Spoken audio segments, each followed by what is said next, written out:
Olá, livrólicos de plantão! Sejam muito bem-vindos a mais um episódio da Rádio Caractere. Eu sou Suzane Madruga. E eu sou Glênio Madruga e hoje estou carbonário. Perigoso. Episódio de hoje, continuidade do nosso projetinho aqui, bem gostosinho. O Conde de Monte Cristo. Capítulos 7, 8 e 9. No capítulo 7, nós temos o título O Interrogatório. Para quem se lembra, no episódio anterior, nós paramos numa parte muito importante. O senhor de Villefort saiu do seu noivado para atender um caso especial. Edmond Dantès havia sido preso, sendo acusado de bonapartismo. Já explicamos a respeito do que era o bonapartismo e tudo mais. Ele era visto, então, neste momento, pelo Villefort como um conspirador. E aí fica a nossa questão. A gente ainda vai discutir até o final deste episódio. Será que ele era mesmo conspirador? Será que ele era inocente? Bom, aguarde que a gente já vai falar disso. Mas, iniciando este episódio, falando já desse capítulo 7, nós temos Gérard de Villefort interrogando Edmond Dantès. Antes de chegar lá no local onde a justiça ia se fazer, ou não, ele é parado pelo Sr. Morrel, né? O Morrel, do Morrel e Filho, lá, o chefe do Sr. Edmond Dantès. E ao ser parado, o Villefort não estava para muitos amigos, já não estava muito feliz. Por que o Villefort não estava muito feliz? Porque ele havia caído do terceiro céu, segundo o nosso narrador. E o que é esse terceiro céu? Só para a gente explicar um pouquinho. É o paraíso. Isso segundo a tradição cristã, judaico-cristã. Para quem conhece um pouquinho ou para quem não conhece nada, lá nos Evangelhos, Paulo de Tarso, na segunda carta aos Coríntios, capítulo 12, versículo 2, relata que um homem, e os estudos teológicos discutem que é ele mesmo, este homem, havia chegado ao terceiro céu. Ou seja, ele estava em êxtase, estava num momento de felicidade. É esse o momento do Senhor de Villefort. Para mais detalhes sobre terceiro céu, consulte A Divina Comédia de Dante Alighieri. Também existe informação importante por ali. Mas ele encontra, nessa queda do terceiro céu, o Senhor Morrel, que vem falar com Villefort dizendo, olha, cuida aí do nosso mocinho, devolva-nos. Quando o Senhor Morrel usa o termo devolva-nos, aquilo soa extremamente revolucionário para Villefort. E para quem vem ouvindo os episódios e lendo ou já leu O Conde de Monte Cristo, sabe que o Villefort é daquele grupo um tanto mais conservador, que não gostava muito de revolucionário, que era mais pró-rei, ou seja, o monarca que estava governando naquele momento. Bonapartismo, neste período, é revolução, ou seja, é um outro pensamento, um pensamento diferente do status quo. E é por isso que o Villefort fica um tanto estranhando e já começa a tratar o Sr. Morrel muito mal. Ele até comenta, me soou um tanto carbonário. Isso. E é claro que você, ouvinte da Rádio Caractere, não ia deixar isso passar também. A Sociedade Carbonária é uma sociedade secreta de origem italiana que surgiu no início do século XIX. Era patriótica, anti-absolutista, profundamente anticlerical. Os membros eram, na sua maioria, de baixa e média burguesia, eram universitários e eram intelectuais, mas sonhavam em fazer uma revolução espontânea da classe trabalhadora. Universitários e intelectuais querendo fazer revolução da classe trabalhadora. Acho que a gente já ouviu isso em algum lugar, hein? A Sociedade Carbonária juntou republicanos e monarquistas europeus e latino-americanos. Ela participou de revoluções, atuou na unificação italiana. Durante a época napoleônica, os carbonários lutavam contra a França na Itália, porque a França deu um aperto na Itália, mas defendiam os mesmos princípios do próprio Napoleão, em vários momentos. Uma figura interessante dessa sociedade foi a Anita Garibaldi. O ingresso da Anita na Carbonária abriu caminho para a participação de outras mulheres e, sim, a Carbonária ainda hoje segue ativa na Itália, em Portugal, na França, no Brasil e no Paraguai. No caso do nosso capítulo, Morrel falando em nos devolva, Edmond Dantès implica em um sentimento de grupo, seja uma sociedade secreta, um grupo de bonapartistas ou qualquer outra coisa nesse sentido. Um coletivo. Perfeitamente. Então o Dumas, usando esse termo, Missua Carbonário, evoca no leitor de 1844-45 uma coisa que ele sabia o que era. Era um tom de revolucionário, de subversivo. Exatamente. E fala, como assim você está usando esse tipo de tom para mim? Nesse sentido, o Villefort já havia caído do terceiro céu. Já não estava mais no seu céu, já estava na Terra. E na Terra ele ainda tinha que lidar com o revolucionário. Ah, senhor, sai daqui. Ele entra para falar com Edmond Dantès, não muito feliz. Coloca lá sua máscara de homem da lei. Procurador do rei? Substituto do procurador do rei. Perfeitamente. E é interessante que nesse capítulo a gente precisa observar determinadas semelhanças entre os dois casos, entre os dois personagens, que não são destacados só para quem está lendo, e sim pelo próprio Villefort. O que são essas semelhanças? Ambos os jovens, Villefort e Dantès, estavam prestes a se casar, noivando, festejando. Estavam subindo na carreira. Não esqueçamos que Dantès está prestes a receber ali um cargo de capitão, não mais para quem já conhece a história. E o Villefort, o que ele quer? Ele quer ser, enfim, o procurador do rei. Ele não quer mais a posição de substituto. Outra coisa também, ele estava se casando com uma filha de marquês. Então, também, olha, um momento aí de subir na vida. Outra coisa, juventude e esperanças para o futuro. Ambos tinham. Das diferenças, a posição social, o nobre e o plebeu. E também o posicionamento político. Eis aí a importância também do termo que o Glênio chama atenção. E do termo colocado pelo Alexandre Dumas na história. Nesse processo de interrogatório, o Dantès conversa com Villefort. Começa a explicar sua situação, diz que recebeu do capitão Leclerc, antes de falecer, um anel e determinada incumbência de se encontrar com o grão-marechal da Ilha de Elba. Para quem se lembra, a Ilha de Elba estava sendo controlada, digamos assim, entre aspas, pelo Napoleão Bonaparte, que estava lá preso, na verdade. Só para chamar a atenção, o Dantès fala de um anel. Se a gente vai um pouquinho nessas histórias de conspiração, de grupos secretos, de grupos apolíticos ou que são de outras ideologias que não são vistas como politicamente correto, há sempre algum elemento que identifique os pertencentes a este grupo. Lembremos que o próprio Noirtier, senhor Noirtier, que é o pai do Villefort, era um jacobino. Então eles têm maneiras de se identificarem e esse anel era um modo de identificação que o Dantès utiliza através, por orientação do Leclerc, do capitão, para chegar na Ilha de Elba, para entrar e falar com o grão-marechal. Porque senão ele não ia ser recebido, não ia ser tratado, nada, ia ser mandado embora. Então ele com esse anel, ele consegue essa reunião e ele recebe uma carta. Essa carta, o Dantès explica, olha, eu preciso levar essa carta até Paris, foi só isso que aconteceu.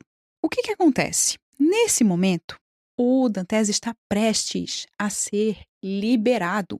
Está prestes, quase, assim, ele está com um pezinho, com um dedinho na porta de saída daquele tribunal, daquele ambiente judiciário. Mas o que acontece? O Villefort pede a carta para o Dantès entrega a carta para ele, diz que não foi aberta, diz que não leu, diz apenas que o destinatário é o senhor Noirtier. Quem vem acompanhando, já fez a leitura, sabe que o Noirtier é pai do Villefort, portanto, um revolucionário convicto, um jacobino, um bonapartista, um conspirador. E nesse ponto, mais um detalhe interessante que o Dumas coloca, ele dá o nome da rua, Rua Coqueron, em Paris, como sendo o endereço do Noirtier. Ele não dá o número, não dá apartamento, não dá nada. Só que se você abre o Google Maps e bota o nome dessa rua... Sim, o Glênio fez isso. Sempre. É uma travessinha de uns 50 metros de comprimento, no máximo, no primeiro arrondissement. Não, primeiro o quê? Não consigo falar duas vezes. E a travessinha que bonitinho. Dá na Rua do Louvre. Então é um endereço bem específico. É uma rua muito bem curtinha, localizado. Bem no centro da cidade. E apesar de o Dumas só citar o nome da rua, todo mundo em Paris sabe exatamente qual seria o endereço do conspirador no Artier. E já aproveitando a minha fala para fazer um aparte corretivo retrospectivo. Acho que eu comentei no último episódio que o Villefort foi chamado e entrou no casamento do Dantes para prender o Dantes. E não foi assim. Então, assumo o meu erro aqui. Foi o pessoal da guarda lá fazer a prisão do Dantes e chamaram o Villefort pro Villefort ir pro interrogatório. Quase certeza que eu confundi. Eu botei o Villefort indo lá no casamento do Dantes para prender ele. Não foi isso, não. Misturei uma coisa com a outra aqui. E ao ser chamado, o Villefort, ele entra naquele ambiente judiciário, naquele prédio, e o prédio ele é cheio de ligações internas. A prisão é dentro desse ambiente também, só que por um corredorzinho. E daí tem outro corredorzinho que leva para outro lugar. E assim Não lembra um pouco o ambiente do processo? Também. Que uma coisa puxa a outra, entra aqui, sai ali, tem um corredor, um monte de gente sentada, do nada você tá dentro da prisão. Pois é, pra gente ver as semelhanças. O Villefort pega a carta, que era destinada a seu pai. Não diz nada, claro. O Dantes acha que vai ser liberado, porque o Villefort tá ali fazendo a sua carranca, só que ele começa a fazer cara de bons amigos, né? De cordial, cortês com o Dantes. E lembrou muito a cena do Villefort lendo a carta, que ele parecia aquela cena do... Olha, gente, Gilmore Girls. Olha o que a gente traz pra esse episódio. Sabe o Dean lendo a carta da Rory quando ela se acidentou junto com o Jess? Pois é, era esse. Imagina um homem com peruca fazendo esse tipo de cena, né? Lê a carta, olha, lê a carta, olha, lê a carta. Pois é, temos essa cena sendo ali conduzida pelo Villefort, que não acredita no que foi escrito, que sabe exatamente o que foi escrito. Nesse momento ele queima a carta e diz, olha, Dantes, tá tranquilo. A carta nunca existiu, ok? Fica sendo segredinho nosso. Entre você e eu, olha, tá tudo bem. E dá aquelas falsas esperanças pro moço de que ele ia ser liberado em breve, de que ele se casaria com a Mercedes, de que ele seria feliz. A gente tem essa questão dessa falsa esperança dada ao Dantes muito presente na consciência do Villefort. Em determinado momento ele diz o seguinte, ele pensa o seguinte, ó meu Deus, murmurou, de que dependem a vida e a fortuna? Se o procurador do rei estivesse em Marsella, se o juiz de instrução tivesse sido chamado em meu lugar, eu estaria perdido. Então a gente tem aqui um homem que sabe o que está fazendo, sabe que ele vai prejudicar o Dantes, porque o Dantes perdeu a liberdade e a vida a partir daquele momento, apesar de achar que está sendo libertado, é levado lá para um quartinho, olha, não posso te liberar agora, né? Fica aquela conversa estranha.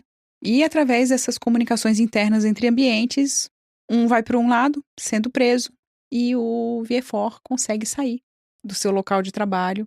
E aí a gente já está no capítulo 8, que o título é, nada mais, nada menos, o Castelo de If.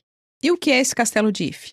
Para quem acompanha aqui estes episódios sobre o Conde de Monte Cristo e não chegou pelo primeiro episódio, volta lá no primeiro episódio. Tem até mapinha, gente. Tem até mapinha sobre o que era esse castelo, quando foi construído e tudo mais. Tá lá, bem bonitinho que o Glenn explicou pra gente. O que a gente tem no capítulo O Castelo de If, capítulo 8? A data da prisão de Dantes é 1º de março de 1815. Lembremos que a gente comentou no primeiro episódio sobre um equívoco ou uma escolha de mudança de data para o início da história. A história se iniciava no texto original em 24 de fevereiro de 1815. E o tradutor aqui dessa edição que a gente está lendo, que é a da Zahar, adotou, né, escolheu dizer pra gente que a história, na verdade, começa em 28 de fevereiro de 1815. Se a gente levar em consideração a data da prisão do Dantes e do que tudo isso acontece, que é no dia seguinte à chegada dele a Marsella, faz sentido, porque a data deste capítulo nos dá a informação de que é 1º de março. Ou seja, dia 28 de fevereiro de 1815 é o último dia do mês de fevereiro daquele ano. Não tem 29 de fevereiro. E sim, até 28. Então faz sentido essa escolha. Agora, se foi uma escolha ou não, a gente não sabe porque não encontramos essa informação por parte do tradutor. Passando essa informação, temos então um Dantes saindo do Palácio de Justiça e sendo encaminhado para uma cela, como a gente comentou. Dessa cela, ele é conduzido e começa a perceber uma movimentação muito estranha. Por que eu preciso de tantos guardas na minha volta? Por que tantos guardas assim para me conter se eu vou ser liberado? Mas ele não é liberado. Ele é colocado num bote junto com outros guardas e é conduzido por aquele mar, né, ali no entorno de Marsella. Em determinado momento, Dumas coloca uma informação muito interessante para a gente refletir a respeito da situação do próprio Dantes, que diz que o bote passa pela tête de mort, ou a cabeça da morte, que na verdade tem relação com a cabeça do Mouro. É essa referência, que é o antigo nome do farol por onde aquele bote estava passando. Ponta da cabeça do Mouro é o nome da pedra na qual o farol foi construído. E esse farol foi construído alguns anos depois do que acontece a história. Isso a gente entende como mais uma licença poética / histórica do próprio Dumas para dar um ponto de referência prático para quem estiver lendo. Provavelmente o nome da pedra é esse porque, vista de um certo ângulo, ela lembra um rosto humano normal. Nosso cérebro vive tentando encontrar padrões em tudo que a gente vê. Sempre que a gente viaja, tem uma pedra da bruxa, não sei o quê, pedra do gigante deitado, até pedra... em nuvem, pedra em mancha no chão. Cada 2 praias que a gente anda em Santa Catarina tem a pedra do papagaio, não sei de onde, né? E nesse caso de Marsella era a cabeça do Mouro. Enfim, mas por que o Dumas quis deixar isso tão evidente? Pensando na ambientação da história, a referência direta é que a cabeça do Mouro é o símbolo da Córcega, ilha onde nasceu Napoleão Bonaparte. Marsella, só para a gente trazer essa informação para dentro da obra, Marsella é conhecida como a cidade mais corsa da França. O Dantes está sendo preso enquanto o corso Napoleão saiu da sua prisão e está voltando para reconquistar o governo da França. Saiu lá no dia 26, lembremos. Tudo bem, só que esse é o momento em que nós, que gostamos de história, ainda não ficamos satisfeitos. Por que Janhos, a cabeça do Mouro é um símbolo da Córcega? Já que a gente falou... Da onde que saiu isso? A cidade mais corsa, enfim. Mas por que a cabeça? Por que essa imagem? Uma explicação que vem desde a época romana é que os habitantes da Córcega seriam aparentados com africanos, por isso o símbolo da cabeça mais bronzeada. E mais para o fim da Idade Média, a ilha começou a ser associada à atividade de piratas e corsários. Notem a proximidade do termo corsário. Normal, uma ilha do Mediterrâneo, se a gente for ver a dinâmica ali das navegações nessa região entre norte da África, Itália, Sicília, Córcega, Sardenha, não seria uma explicação totalmente fora de lógica. Só que tem mais. Diz uma lenda local que num belo dia, um dia de sol, uma linda jovem foi sequestrada na Córcega para ser levada para o governador de Granada, um muçulmano, um mouro. O noivo ficou enfurecido, lutou com o sequestrador mouro, decepou a cabeça do sujeito e pendurou romanticamente a cabeça dele em uma lança, bem alta, bem comprida, para servir de exemplo para qualquer outro infeliz que tivesse uma ideia parecida de sequestrar a cremosa dele ou qualquer cremosa da Córcega. Recado dado. Recado dado. Desde então, a cabeça do Mouro é um símbolo de valentia, de força, de independência. Mas não é só de lendas que vive um entusiasta de história. E você, ouvinte da Caractere, está nessa categoria também. O símbolo da cabeça de Mouro pode também ser uma herança simbólica do tempo em que a Córcega foi dominada pelo reino de Aragão, reino que participou das cruzadas e da reconquista ibérica, e ostentava o símbolo de cabeças muçulmanas decepadas como marcação de grandes vitórias contra os infiéis. Uma prática que a gente pode ver sendo repetida em menor escala, com aviões pintando na fuselagem o símbolo de alvos abatidos em missões de combate. Até hoje, se você pegar imagens desse tipo ali perto de onde o piloto sobe para a cabine, tem a marcaçãozinha do que ele abateu. Esse tipo de comunicação é muito importante entre exércitos que estão combatendo um ao outro, porque isso dá aquele tom de poder, aquela mensagem, olha aqui o que a gente consegue. Então não se meta com a gente, é um recado. Quando a Córcega e a Sardenha deixaram de fazer parte do reino de Aragão, o símbolo ficou. Uma cabeça para a Córcega, mais cabeças para a Sardenha. Uma coisa interessante aqui é que a posição do lenço na cabeça do Mouro faz diferença. era até o momento um lenço na testa, aquele tipo de lenço amarrado para evitar o respingo de suor, borrifo de água do mar que caía nos olhos com as ondas, enfim. Era um lenço amarrado na testa como proteção. O suor não chegar nos olhos, exatamente. O caso é que no início dos anos 1700, a venda do Mouro foi baixada para os olhos. Na imagem. Na imagem. O caso é que a Casa de Savoia, a casa nobre antiga da Europa, assumiu o governo da Sardenha. E como o santo padroeiro era São Maurício, as vendas foram baixadas para os olhos. Por quê? São Maurício foi um mártir cristão nascido em Tebas, no Egito. Ele comandava uma legião romana que se converteu em massa para o cristianismo antes de o cristianismo ser a religião oficial do Império Romano. 6.666 homens, segundo a tradição. O imperador ficou indignado com a insubordinação, ordenou que a legião fizesse sacrifícios aos deuses romanos depois de uma batalha nas Gálias, e quando a legião resolveu que não ia fazer, foi ordenado o processo de dizimação. Não é por menos que as palavras dizimação, dízimo e 10 têm a mesma base. Na dizimação, 1 em cada 10 homens da tropa era morto na frente dos outros, para servir de exemplo. Depois da primeira leva do dizimatio, não houve resultado, a legião não fez sacrifício nenhum e a dizimação foi repetida até toda a legião ser morta. Isso foi no ano de 286 e os executados por decapitação eram vendados. E aí a gente entende por que a venda foi baixada da testa para os olhos. Na simbologia. Na simbologia para fazer essa ligação com São Maurício.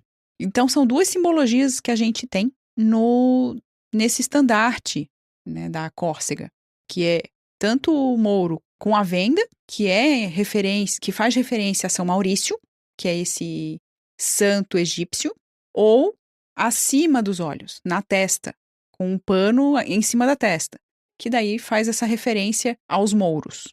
Voltando para Córcega, depois que a Sardenha caiu sob domínio do Savoia, a Córcega passou a ser comandada por um barão da Westfália, território alemão, cujo padroeiro da família era quem? São Maurício também. Então a venda foi baixada para os olhos também em 1736. A venda da cabeça do Mouro na Córcega só voltou para a testa em 1772. Vê que ela desceu em 36, voltou para a testa em 72, por obra do Pascal Paoli, um patriota da Córcega que lutou pela independência, montou uma constituição com a ajuda do Rousseau, defendeu a autodeterminação dos povos e é considerado o pai da pátria corsa. Uma pena que a independência da Córcega não durou muito. Logo depois a França invadiu e dominou a ilha. Para ter noção desse intervalo de tempo das coisas acontecendo tudo mais ou menos simultaneamente, o Paoli estava trabalhando na representação da identidade da Córcega em 72, só que 4 anos antes, em 68, Gênova vendeu a ilha para os franceses para quitar dívidas de guerra. No ano seguinte, em 69, na Córcega, nasceu quem? Napoleão Bonaparte, um francês. Pois é. Olha como a coisa de um ano para o outro, Napoleão Bonaparte poderia muito bem ter sido italiano. E toda a história da Revolução Francesa e domínios napoleônicos e, por consequência, todo o resto da história da humanidade do início do século XIX seria completamente diferente. Aproveitando esse assunto de que o Napoleão poderia ter sido italiano, a gente tem também a própria configuração dessa história que o Dumas conta pra gente. O próprio Dantes, em determinado momento, enquanto ele está sendo levado ali para a ilha de If, ele lembra que ele pode fugir. Ele pensa nesse momento, né, que ele é conduzido, que ele chega na ilha de If, tem toda uma questão, vem esse pensamento na mente. Por que ele pensou, eu posso fugir? Ou eu poderia ter fugido? Porque ele também sabe italiano. Inclusive ele fala isso, que ele sabe italiano como um nativo, mas só aproveitando para chamar a atenção. Por que essa questão da bandeira da Córcega é importante para a história? Essa bandeira, gente, é muito rápido. Se a gente lê muito rápido, nem o tradutor colocou em nota que isso era relevante, que tinha toda uma história por trás da cabeça do Mouro. Pensemos, um farol que lembra a cabeça do Mouro, que lembra essa bandeira, esse estandarte. E o que é esse estandarte? É uma imagem de um perfil de um homem de pele negra com uma faixa branca amarrada na nuca. E aí, como o Glenn explicou, através da história, através do tempo, essa faixa ou foi colocada nos olhos ou acima dos olhos, ou na testa. E o timing, o Marsilies sendo preso, vendo o perfil da pedra que remete a Córcega, sabendo que Napoleão estava saindo da prisão, voltando para a liberdade para assumir o governo da França de novo. Sabendo, nós sabíamos, ele não sabia. Na história, ele não sabia. É fato. E interessante como ele demora, né? Ele começa a conversar com um dos guardas, assim, ele vai achando estranho, tá? A gente tá navegando pra onde? Daí ele vê a enseada dos catalães, ele assim, nossa, a Mercedes deve estar ali, né? Ele imagina o futuro com a Mercedes, daí faz essa reflexão, ele fala francês, ele fala espanhol, ele fala italiano, ele se vira em qualquer lugar, ele pode pegar a Mercedes e o pai, sumir no mundo, né? Mundo conhecido, Europa, Mediterrânea. Exatamente. E isso é muito importante para esse personagem lá na frente no livro. O Dantes, ele não se torna quem ele vai se tornar de graça. Olha só o conhecimento que esse jovem de aproximadamente 20 anos tem. E ele vai conversando, tá, me conta aí o que tá acontecendo. E finalmente o guarda fala, olha, presta atenção, você não é marinheiro? Não se tocou ainda, jovem? Olha em volta, você acha que a gente tá indo pra onde? Tô te levando pra passear, querido? Não! E aí ele vê o perfil de Ife. Nesse momento ele tenta a fuga, só que, né? Ife, já não como dá já mais. Comentado, era uma prisão. Ela foi construída por Francisco I em 1524, como já foi explicado, e a tradição era que ninguém saía de Ife. Ou seja, a vida acabou. O carcereiro responsável por Dantes, ele ganhava dinheiro por cada prisioneiro. Então, não era muito do interesse dele que ele morresse, que acontecesse alguma coisa com ele. Dantes entra nessa prisão, é colocado ali sob a responsabilidade de um carcereiro que tenta alimentá-lo, tenta ganhar um dinheirinho do Dantes para... quer que eu faça alguma coisa para ti? Quer que eu traga isso? Quer que eu faça aquilo? E o Dantes não quer saber de nada, ele quer que o carcereiro mande uma mensagem para Mercedes. E ele diz, não, eu não posso perder meu trabalho. E aí a gente vai entre toda essa questão que está passando ali, tanto na cabeça do Dantes, quanto na discussão que ele tem com o carcereiro, a gente vai passando para o terceiro capítulo. Mas um pouquinho antes, só para a gente fechar o capítulo 8.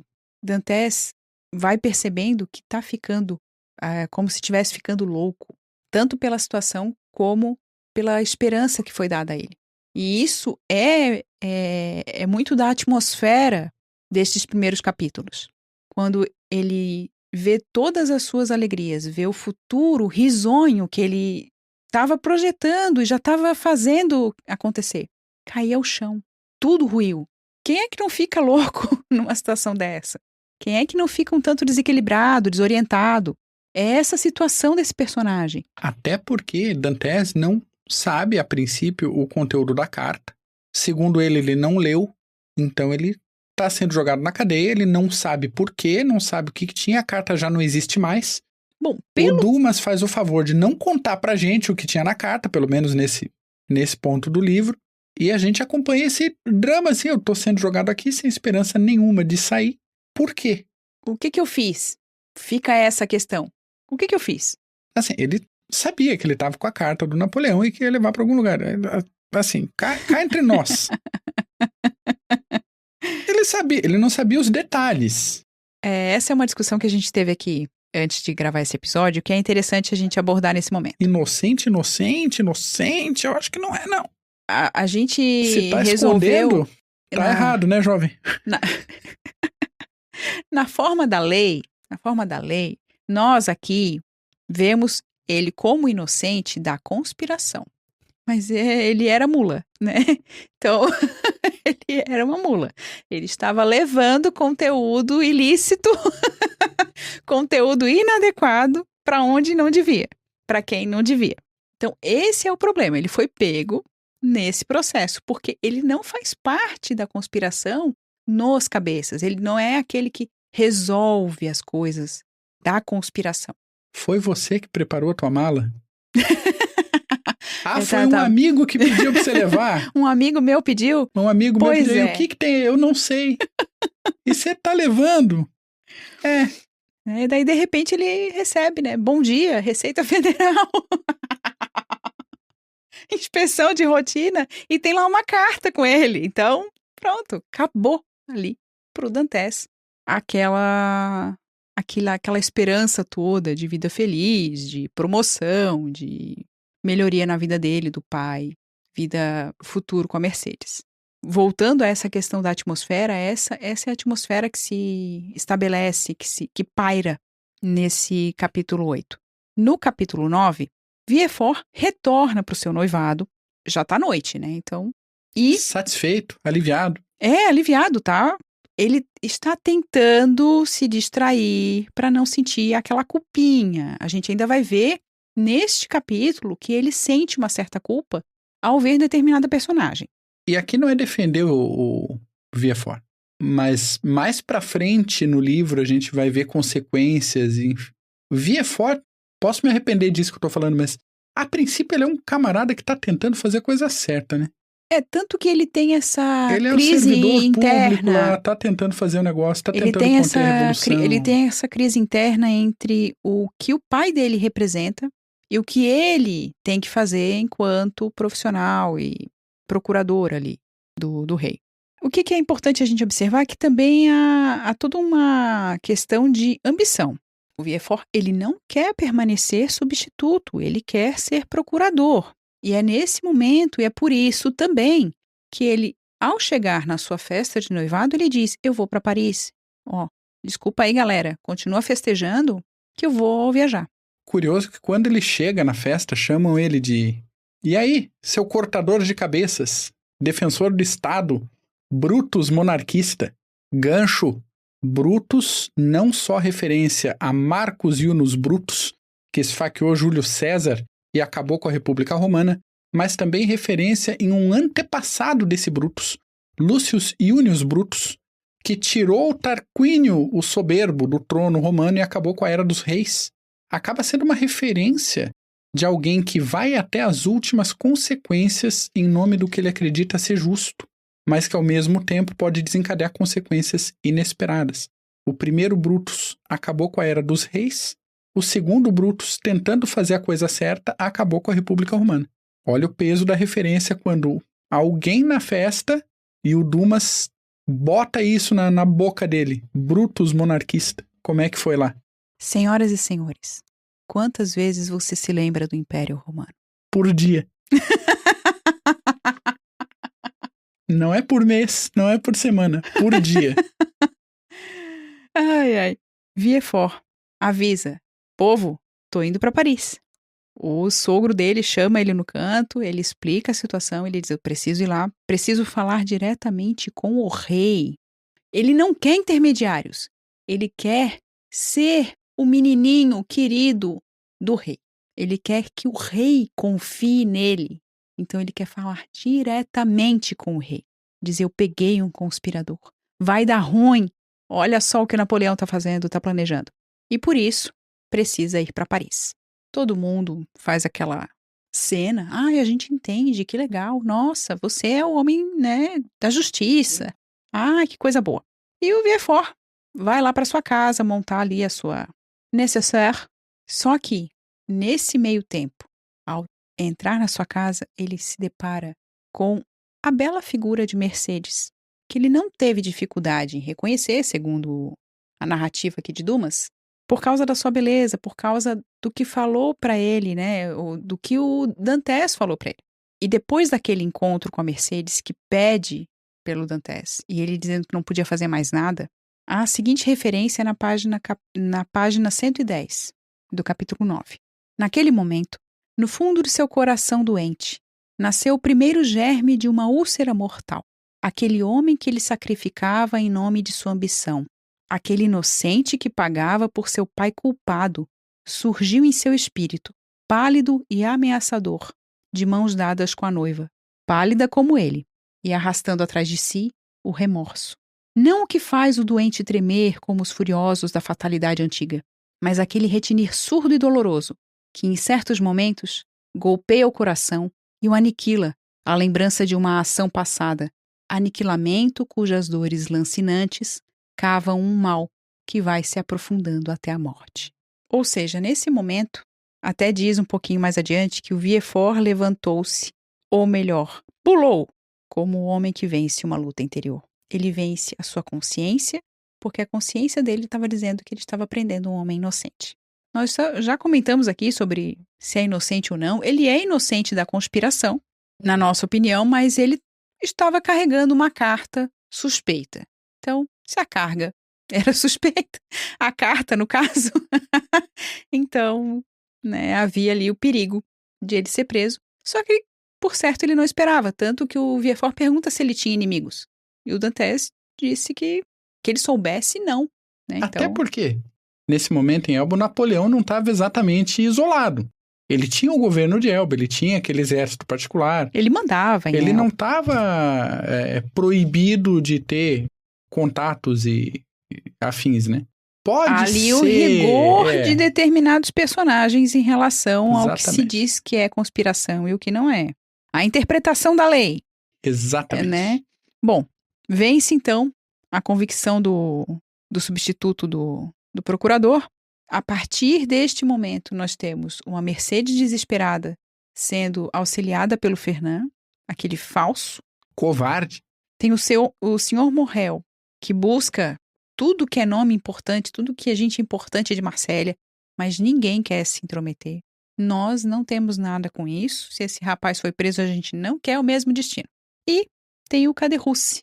Onde que ele encontra amparo para sua consciência pesada? Na Marvada. Tem também o Danglars.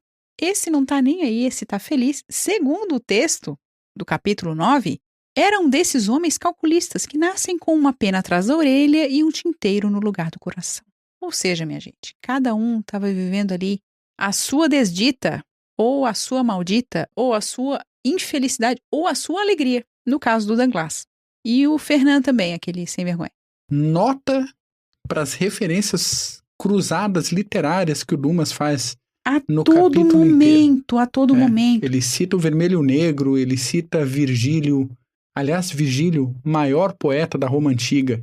Quantas vezes você lembra do Império Romano por dia? Pois é. Ele cita também Hoffmann. Né? Então, para quem já ouviu O Homem de Areia, do nosso episódio, quem já leu também, né, a novela, novela ou conto, você que escolhe. O Homem de Areia também vai pegar essa referência ali, que o Caderrousse é extremamente literário, né, gente? Então é muito interessante. O próprio Virgílio ali sendo evocado, né? Olha, que Virgílio é igual sofrimento. Então, falaremos de Virgílio. Uma obra de arte, é uma obra de arte. Falaremos de Virgílio na Rádio Caractere. Se tudo der certo, sim, em breve. Não sei se em breve, não vou prometer nada. De qualquer modo, o capítulo 9 e a parte 3 do nosso projeto detalhando o Conde de Monte Cristo, leitura detalhada de O Conde de Monte Cristo, fica por aqui por hoje. No próximo episódio, teremos mais 3 capítulos dessa belezura de obra. Fica o convite para nos acompanhar por aqui, pelo YouTube e nas redes sociais, que estamos divulgando esse projeto lindo, esse projeto coisa mais querida do coração de quem ama Monte Cristo. E em breve teremos um filme aí sendo lançado. Pelo jeito, promete coisa boa. Estamos esperançosos. Não estamos colocando expectativas porque expectativas não podem ser criadas. Infelizmente, hoje em dia está meio complicado. Mas as esperanças existem. Pode ser que a gente termine como Dantes? Pode ser. Mas elas existem. Se você não começou a ler O Conde de Monte Cristo com a gente e quiser, dá tempo. A gente está fazendo devagarinho. Bem calminho. Né? Em um dia você lê 3 capítulos desse, então em 3 dias, pegadinho, você acompanha, você sincroniza com a gente aí. Estamos indo devagar também, nenhum de nós está aqui com pressa para terminar esse projeto, a gente vai fazer bem tranquilo, porque exige pesquisa. Se você percebeu que nesse episódio a gente não falou só dos personagens e do enredo, dá para ver que a gente está fazendo bastante pesquisa, fazendo bastante leitura para poder trazer um conteúdo de qualidade. E na dúvida de onde encontrar nossas produções, caracterebooks.com.br. É isso, pessoal. Até o próximo episódio.